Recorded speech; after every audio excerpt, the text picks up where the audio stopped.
Hello, everyone. How's everyone doing? I hope you guys are doing amazing. Happy New Year. So for today's video, we're going to be watching Lake Mungo. So I don't really know what this movie is about. I think someone drowned or whatever, in a lake. And for some reason, I feel like this movie and Eden Lake, I have in my brain. Like I kind of mix them up sometimes, maybe because of the lake in the title. But yeah, I have a feeling this movie is going to be disturbing. And yeah, it'll be such a delight to see after having a hiatus from horror movies. I don't want to waste any more time. Let's just get straight to it.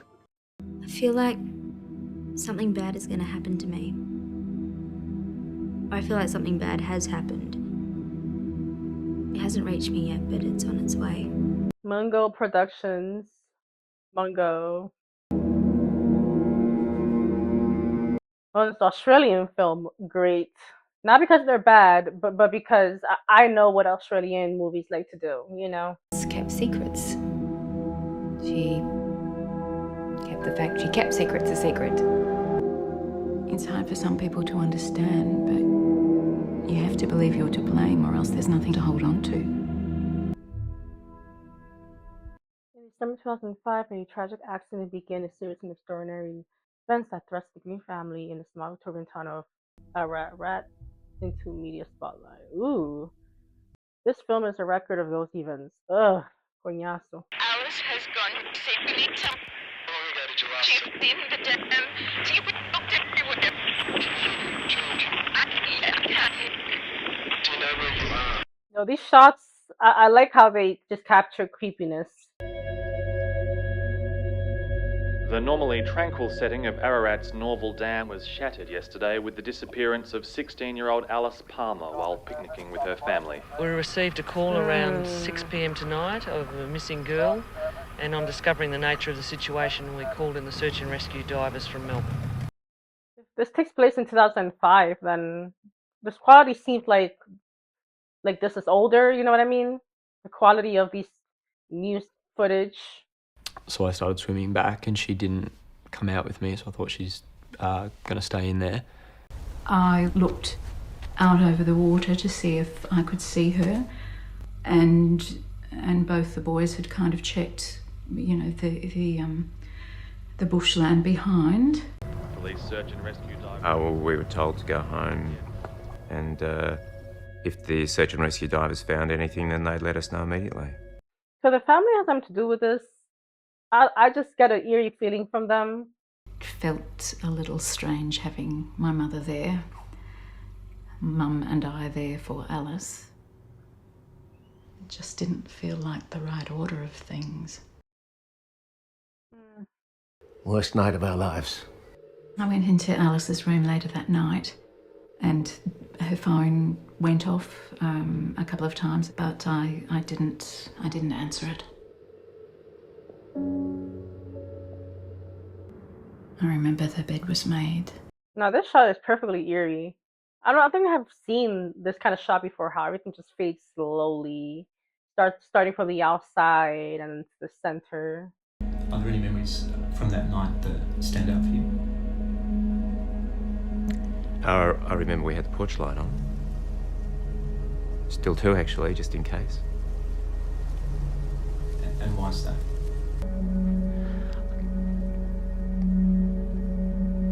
Just in case she comes home, I guess. See, this is kind of weird to me because they were like, oh, why you leave the porch light on? And he took so long to answer. Like, wouldn't it be something you have an answer for? You know what I mean? Like, it's not some deep question or anything that requires some thinking. Like, and then he was like, I guess, with a very empty look on his face. Bro, I don't know. I don't trust these people from this goddamn town. Now, if I'm wrong, I'm wrong. But,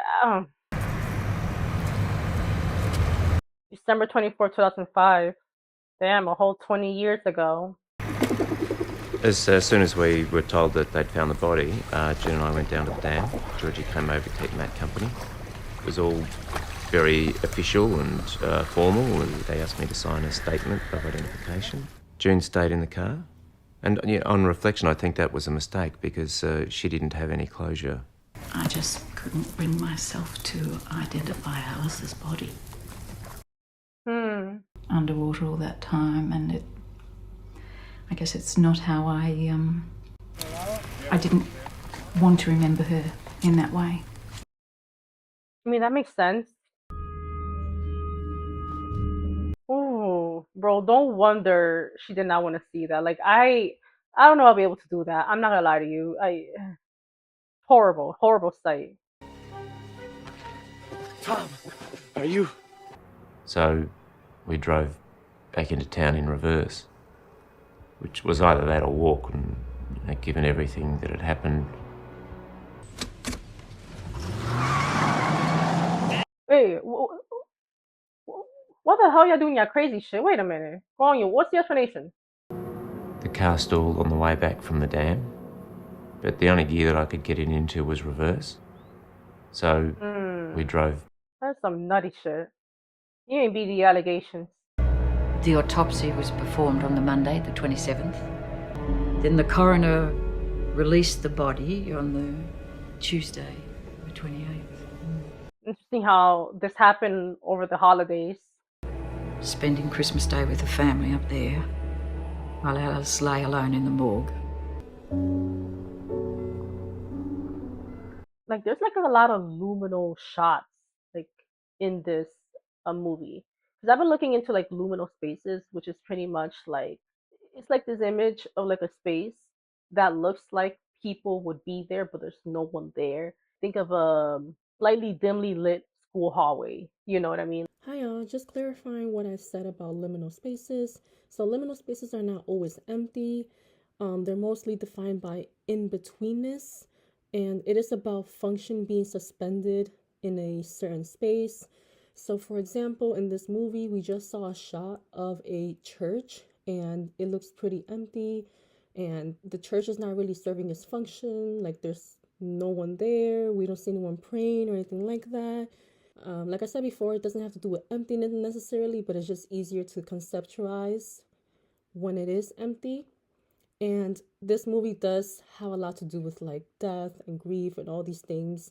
So it does make sense why they show a lot of liminal spaces, because it goes with the topic of that in-between world between, you know, earth and death. It was a somber day for the family and friends of Alice Palmer, who gathered to pay their final respects to a young woman taken too soon. She was a great person, very popular, clever, lovely. Kim Wato. Described as always putting others. Palmers were really doing it tough at that time.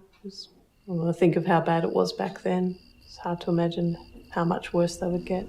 Hard to imagine how much worse it would get, huh? 10 days after Ellie's funeral, so that makes it the 15th of January, stuff started happening around the house. Noises in the roof and sounds coming from outside the window and other movements that seemed to come from Ellie's old room.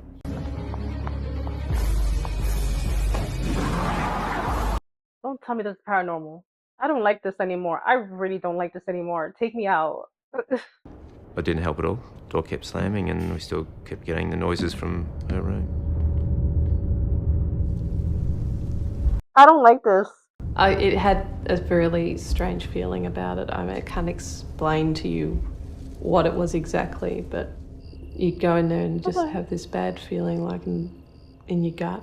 Someone had to have made a deal with the devil or something. Like, this happened when she died. I started having these nightmares, and they were so distressing that sometimes I just wouldn't want to open my eyes. I'd woken up, but I didn't want to open my eyes. There was one particular one, it was quite vivid and recurring. Alice would come down the hall, still dripping from the dam, and just stand at the foot of our bed, just staring at us. It was quite terrifying. As I said, I didn't want to open my eyes. By early February, my nightmares were getting so bad that I began to go for walks at night, sometimes for hours at a time. Your nightmares were bad, so you put yourself in another nightmare. Sometimes I would actually go into people's houses. I didn't feel like I was doing anything wrong. I guess I really just wanted to be inside someone else's life for a while. No, there's no fucking way that people are normal. They're not normal.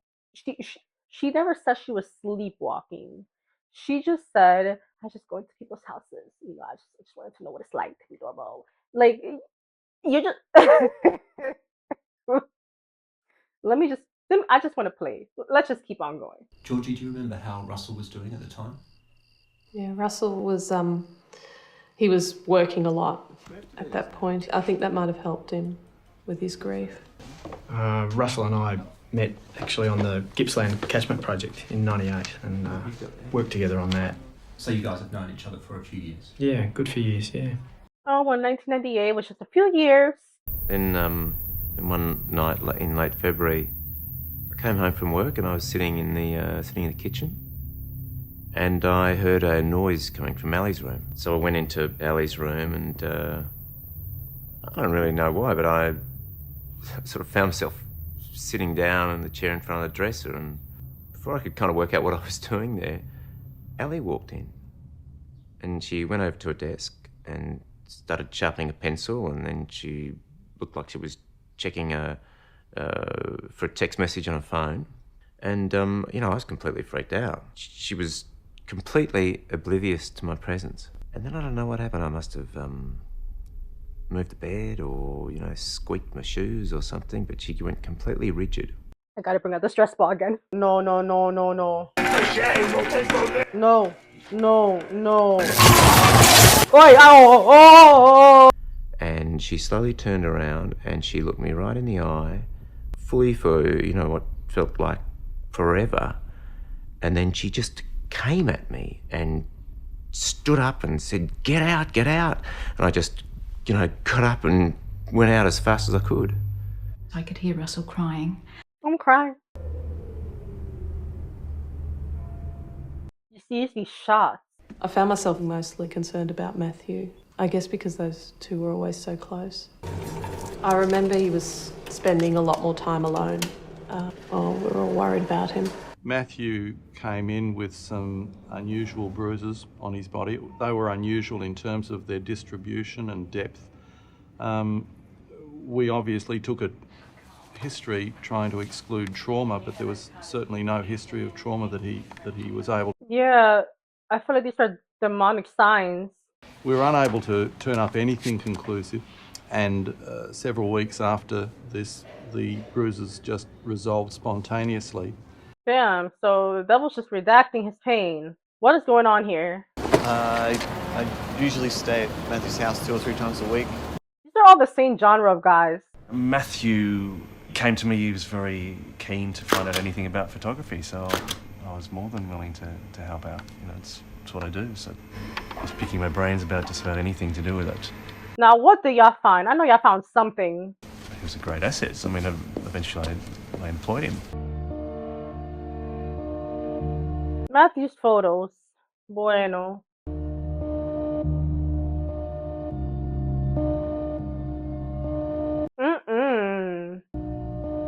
What is this? I don't like whatever this is.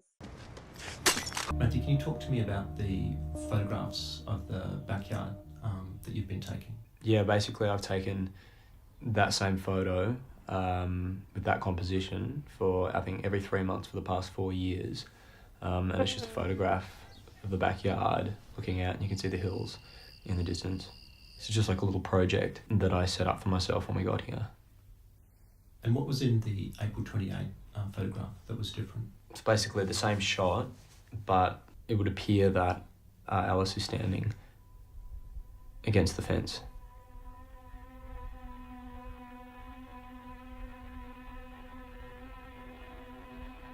That's enough of the zoom in. What the reaction in the house was at the time? I wouldn't say the mood was good, but it was better than before. It was like it gave us sort of something to focus on, I think. What exactly are you focusing on? An apparition calling you? Like, well, the photographs were taken on the 3rd of April and they were developed on the 4th, and I looked at them, I think, on the 5th. And Bob Smith. it was only the following night that it was pointed out to me by my wife that there was something in the background in Norval Dam. This image came up. I hate this. When I first looked at the photograph, I didn't know what to make of it. The image was quite unsettling. Right, sis. That's a pixel. And I became convinced that Alice was still alive. So that means her body must have been faked. But I did know something about Alice that June didn't. I'd seen Alice's body.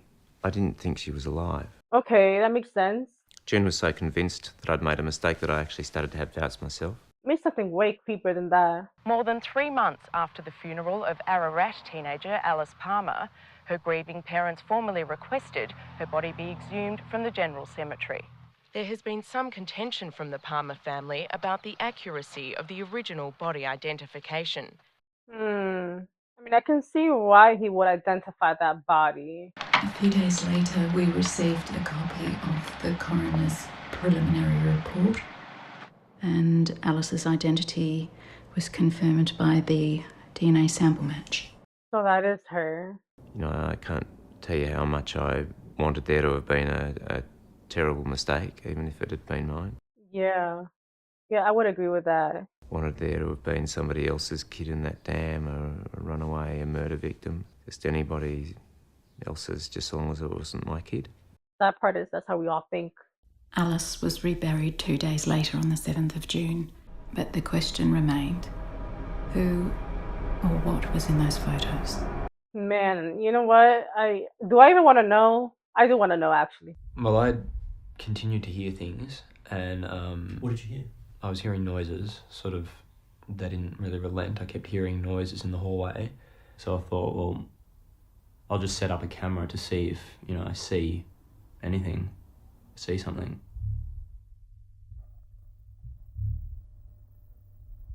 June 13, 2006. I don't want to...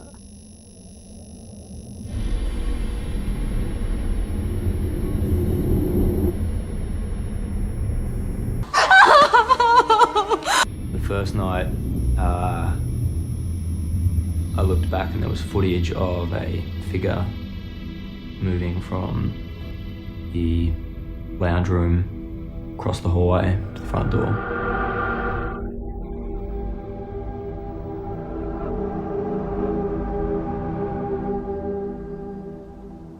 Whatever that thing is, it's not Alice. It's not. Most of what I do is when I'm dealing with the sick or the dying, which I guess probably fits about a third of my clients, is to allow them the possibility that death is not the bitter end, that it's not the full stop, which is a consolation that I'm quite happy to give them, considering the fact that what happens after death is up for grabs anyway. But Jesus Christ, it's like, at the end of the day, also, it's like, what's dead needs to stay dead. You know what I mean? It's like, it don't matter how much you love her, doesn't mean you want to see the apparition just floating around, you know what I mean? And I don't even think this is actually Alice, like I said before, I think this is something evil. I think that this person who's coming back to you is going to make a great difference and will be of great solace to you. Sure. See you, Annie. Annie, are you okay? Are you okay? Are you okay, Annie? Where I come from, when someone dies, they block out all the mirrors in the house to stop the dead from finding their way back. There's things like that that make a difference. This is going to make me paranoid mirrors. Don't do this. Please don't. I liked Ray immediately. He wasn't what I expected. I don't know what I really did expect, but there was nothing kind of spooky or fake about him. I don't trust your judgment, respectfully. You cozy up in people's houses just cuz. Now I want you to go inside the house. I want you to move slowly through the house. I want you to describe what you see, where you are. Just give me a guided tour. I'm walking down the hallway towards Alice's room. What's there? I can see Alice's shoes outside her room. And what does that mean for you, June? She always used to leave her sneakers outside her room. So I want you to go inside her room now. Open the door and just move inside. You. Tell me what you see, Jen. Alice is sitting in the wicker chair at the end of her bed.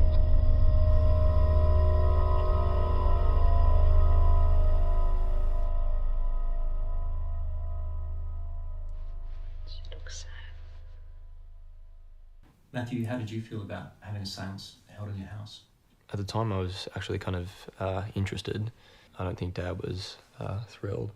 Yeah, I thought it would be interesting, and I suggested we film it, and I recorded it just with our video camera, which is the PC9. Bueno. Did this happen around the same time frame as the events of Paranormal Activity? I'm just asking. The first Paranormal Activity. Come up with anything, with any signs or anything. So after about an hour or so, we called it quits. And it wasn't until the next day that Matthew was reviewing the footage. It's always when they review the goddamn footage. It's always that.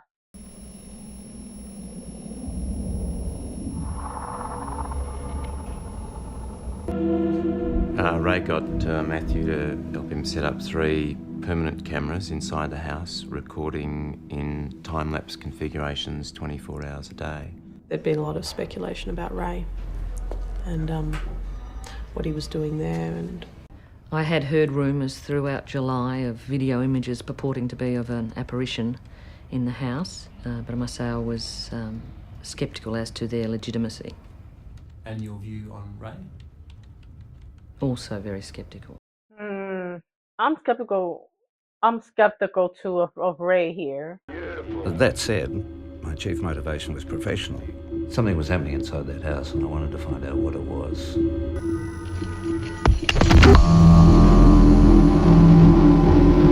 I can't do this. I can't. What was your reaction to these images? Oh, we were completely gobsmacked by them. Yeah, what you're saying this like it's nothing. You're saying that like she forgot to get groceries. Like, Yeah, it's great. Can I have a look? Give us a go. Yeah, be careful. Kathy and Doug Withers were at the dam on April the 3rd, the same day that the Bob Smith photo was taken. It was a couple of months later, at the end of July, when we were looking at our footage and came across... Yeah, a figure in the background, which we identified as Bob Smith, which interested us because there's, clearly we sort of went, oh, it was the same day he was there when he captured the image that people have been talking about. And we did find a figure in the background, like the image that had been described in his picture. Up close and tight, you could see that it definitely was neither female nor Alice. It was Matthew. you want to say that looks like the brother. Well, this is where I was when the Bob Smith photo was taken, and I was wearing Alice's jacket, and I looked up and I saw a man on a hill who turned out to be Bob Smith, and I didn't want to be in a photo, so I walked off. I like how we're getting 3 different perspectives on like the same event or the same day.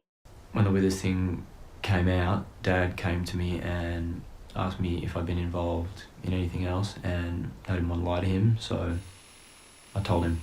I explained to Dad that I was responsible for the image of Alice in the hallway and the bedroom, and that I created the April 28 backyard photo and the seance image. I just told him what I'd done. You did that? A photo of Alice and of the backyard, and you piece of shit. Composited the images. That's a photo that I took of Alice. That is a twist. This makes this entire family just so much more weirder. Like, what's the purpose of this? I had the TV up on the bookcase, and it was as simple as rotating the mirror so that the reflection of the TV came up in it. That is crazy. The mirror is quite small, so it cropped out the edges of the television, and then, yeah. It goes to show, like, a lot of these ghost videos, like, caught on camera, they're probably fake, a whole lot of them. He did a good job. I ain't gonna lie to you. Like, it wasn't about trying to trick people. What was it about? I guess it was like something was better than nothing. Oh my God, that's the explanation. Do you think that what you did ultimately made it worse for June? Like that's creepy. Like I don't think I'm crazy. I think that yeah, I probably did make it harder for her, but that wasn't my intention. What was your intention, for Christ? I don't want to say I don't totally believe what he said, but I'm just not convinced that he really knows why he did it. When it all came out, people wanted to do stories and books and women's magazines, a whole... I mean, that's why he did it, to like capitalize off it. I mean, the Palmers weren't coping well at all at that point. This was like the end of hope for all of us, but especially for June. She just really wasn't ready to let Ellie go. The family struggling with grief and they don't know how to really, like, they're doing it in the strangest way. Is this all it is? And they're not crazy? Like, their methods are they're a bit nutty. She's an interesting girl. She seemed to not get on with June so well. I thought they actually were quite alike. It was interesting that the two of them might not get on so well. They didn't get along so well. Ray suggested that Matthew accompany him on one of his country Victorian tours where he was doing consultations. I think I realised when I was away how much I missed Alice and that I was never going to be able to speak to her again. I guess that's something that all of Ray's clients are coming to terms with. You know, they want to talk to someone or make contact.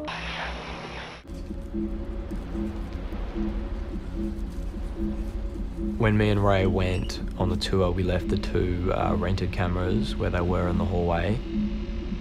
I was sure there was still something in the house. They're so convinced. It's hard to really trust everything with what he did. When you were probably going to get about like a day and a half of footage, but we left them running and got back on August 22nd, at which point we checked the tapes.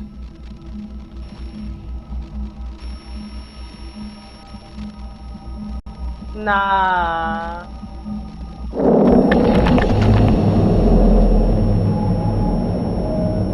Nah, but you see, it's like you gone and you went and did all this to, like, I don't know, grief or whatever, and now this is popping up. It's like In the house when these images were recorded, Matthew couldn't have had anything to do with them.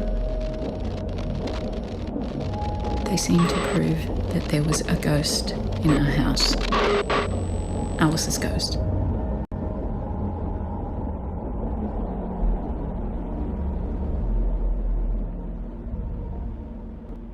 Do you believe in ghosts? I didn't used to, but it's a hard thing to prove or disprove. There are ghosts everywhere. It's a scary world. I don't know why it's important, like how it helps people like dealing with her loss, like making up stories about ghosts or whatever. yeah, it makes sense. But yet again, it's like, shit, this might be legit. It was while I was looking at Matthew's June 13 hallway material again that I noticed something in the image. There was a second figure, not Matthew in the hallway, but someone else squatting in the dark in Alice's room. At first I thought it was Alice. Then I realised it was our neighbour, Brett Toohey. No. Fucking no. What was this man doing in my house, in my daughter's room, more than 6 months after her death? This story is just going on different tangents. Like, it's like we think we know something, then they reveal something, and then it's something else. Realised exactly why he'd been there. He was looking for the tape. The Toohey video. Is this a tape?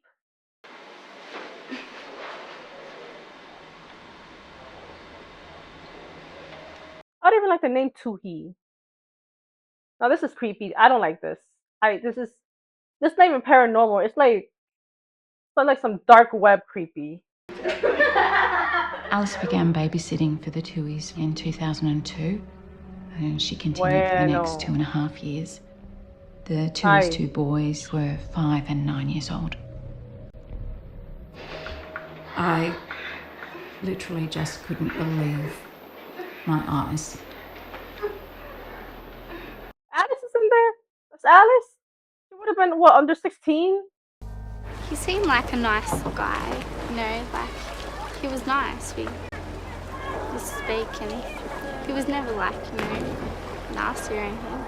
He had like a pool at his place, and usually we used to swim there sometimes. Yeah, in the summer. So usually we just go to his place and have a swim there. So I was really bewildered about, you know, what happened. So it all looks so musty to me.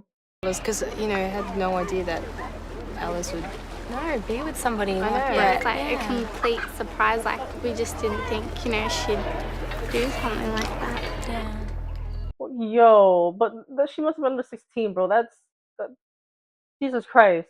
So police advice to us was that even if the Tuis were caught, they would get off with a suspended sentence by claiming that the sex was consensual, which was a claim, you know, supported by the video evidence. I mean, how can you do that? That's statutory. The Tuis sold their house and moved 6 months after Alice died. Alice kept secrets. She kept the fact she kept secrets a secret.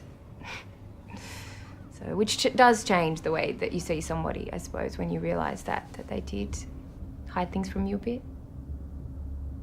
I think I knew one Alice, and maybe her mum knew another. Nah, she's serving alien in that photo. I found Ray's business card taped to Alice's diary on the page marked 12th of July, 2005. Well, this before she went missing. Yeah, it was like a few months before. Alice? Can you interpret dreams? Sometimes. How do you feel when you wake up from these dreams? They scare me a bit. Alice came to see me about 5 months before she died. I think she'd heard me on the radio a few times and rang and made an appointment. Take a deep breath, close your eyes. I want you to imagine you're standing outside your house. When you can see that, you tell me. Now I want you to go inside the front door. Go into the house. Tell me what you see, where you are.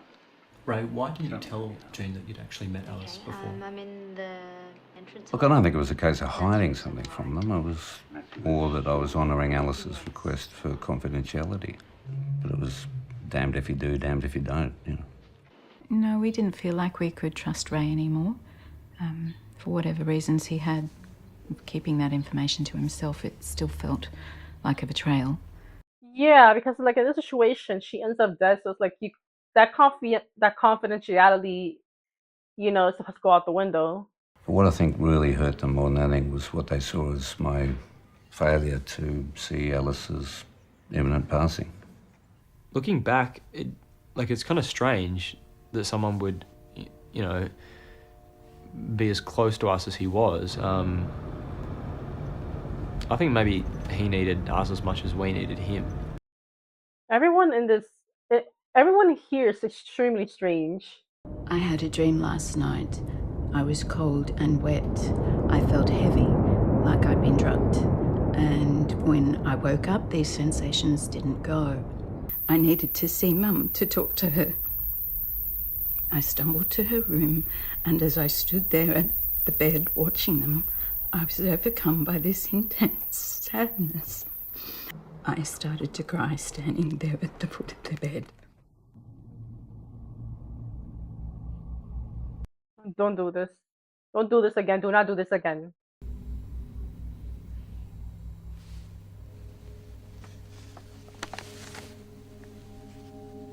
Lake Mungo. They were there for 4 days. Is this something that Alice did to herself? When she came home, she said she'd had a good time. I do particularly remember it because she came home without her mobile phone, which we'd bought her a month previously. So why did you decide to tell June? If we didn't tell June, then it would be like we were hiding something. Jason told us about the phone footage that the girls had taken at Lake Mungo. The other girls were looking so happy and she looked quite forlorn. I was worried. I became convinced that something had happened to her.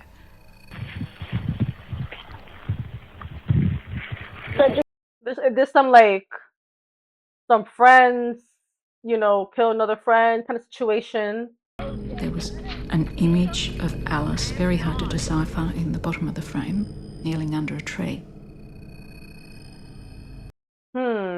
No, I would not have even peeped that. I mean, did you know what had happened that night with Alice? No.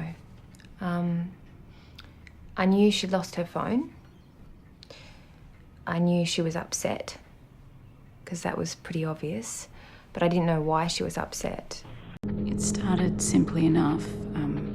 Alice left the group and started walking off by herself, but it was obviously something was distressing her. Lake Mungo, February 2007. We understood from the phone video that she'd buried something.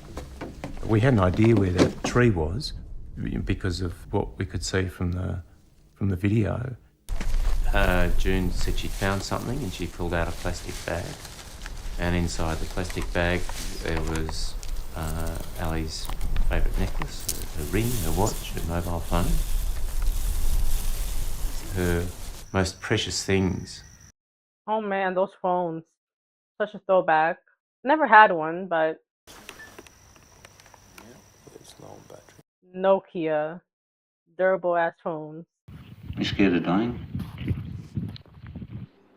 Yeah, of course I'm scared of dying. Isn't everyone scared of dying? Would you like to tell me a little bit about what happens in these dreams? I feel like something bad is going to happen to me. I feel like something bad has happened. It hasn't reached me yet, but it's on its way. And it's getting closer. I feel ready. Yeah. I feel like I can't do anything. There's something weird. Like, the fact that she felt it.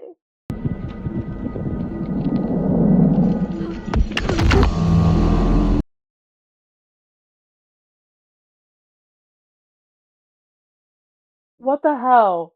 I recognised the face as soon as I saw it on the phone video. It was the same face of the body that I had identified at the dam. It was Ellie's body and Ellie's face.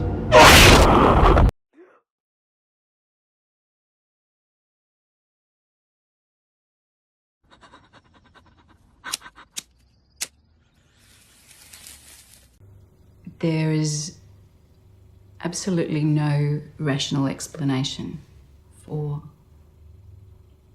what she saw on that phone. I hate this. I really hate this. I hate this. Can this movie please be over?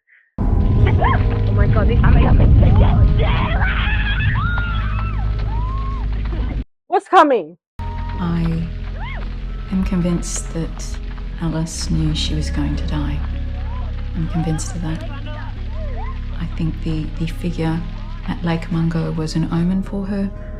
The burial of her possessions was symbolic. It was a ritual. So was it them? Was it the friends? Like. And what about the image at Lake Mungo? How do you think Alice would have explained that? How could she have explained it? But I think Ellie saw a ghost, but she wasn't to know that it was her own. I believe she recorded a ghost. I believe she recorded the future coming to get her. Nah, this is crazy. I've never heard anything like this. We've found out about the Tuis, Ray, what had happened at Lake Mungo, and by the time we returned home, the house felt different. It was calm. Well, like that's all the ghost wanted. Like her ghost wanted. This is all still so weird. Like these thoughts are not really connecting well. Like I think we all felt that after Mungo, in our own ways, there'd been closure, I suppose, to a degree.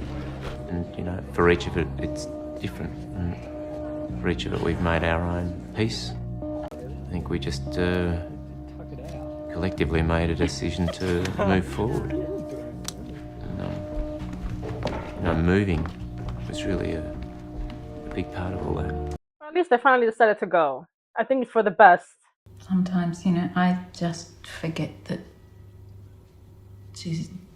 she's not coming back.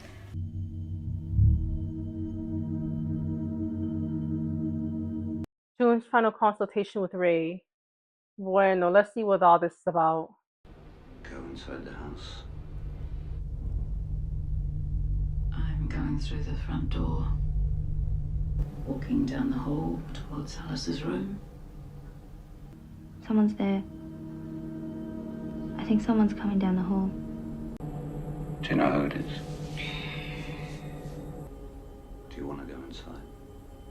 No, we don't want to go inside. No. Okay. What do you see? It's my mum. What's she saying? She's not saying anything. I don't think she knows I'm there. Alice isn't here. What's happening, Alice? Are you talking to her? Is she talking to you? Oh, she's going now. She's leaving the room. She's gone. Open your eyes.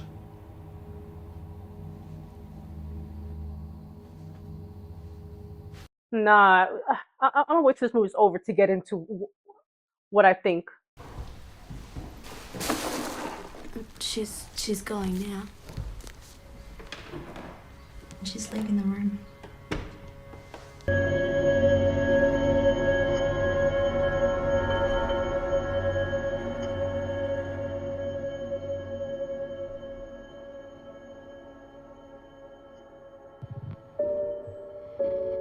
Okay. Okay.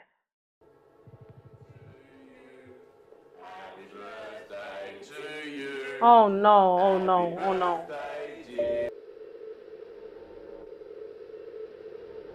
Please be over.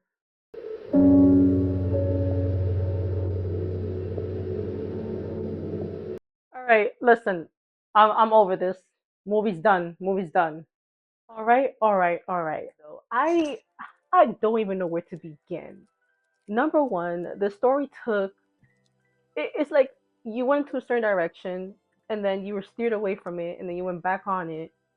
It's like when it came with the you think it's a ghost or whatever. Actually, I thought it was something demonic because the brother showed up with bruises on his body, and it turned out he was faking it. Like he was faking ghost footage, and I'm like, why?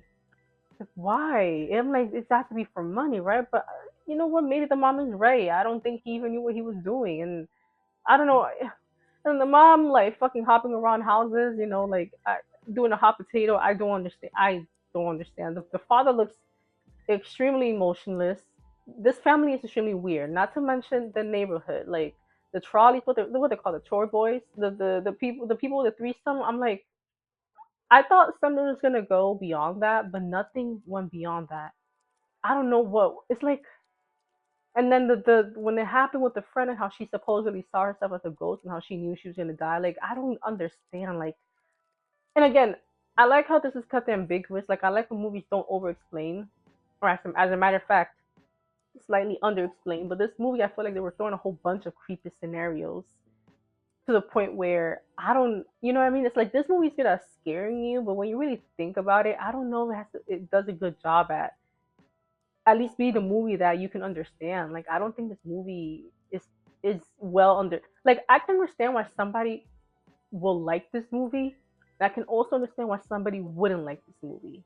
If you're looking for like a scare or something creepy, everything about this movie was pretty creepy. Like the score, the family, the neighborhood is the footage, how grainy it is. The luminous space like we talked about earlier. Everything about it is very unsettling, right? And obviously this is an Australian film. Like the central point is grief. Australians just love to do that. We saw it with Talk to Me and with Get Her Back. There's probably other Australian movies that deal with the same thing, but it's nice to see different interpretation, but at the same time it's just like goddamn. The same, the same kind of theme. But anyways, I can't really tell what will be the overarching message to take away from it, I really don't know. And also the ending. We haven't even been to discuss about the ending. The ending about how the mother is talking about like not seeing her there, and then you see the Alice's perspective, you know, how her mom is leaving. Like, is this supposed to be how she's been neglected by her family? Like, is that what it's trying to say? I feel like there could be so many different interpretations about that.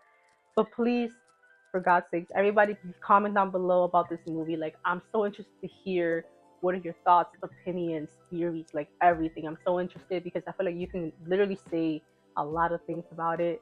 And I may even come back and think differently about this, but this is just what I'm thinking right now. Anyways, if you enjoy my reaction, please like, subscribe, all that good jazz, and I will see you next time.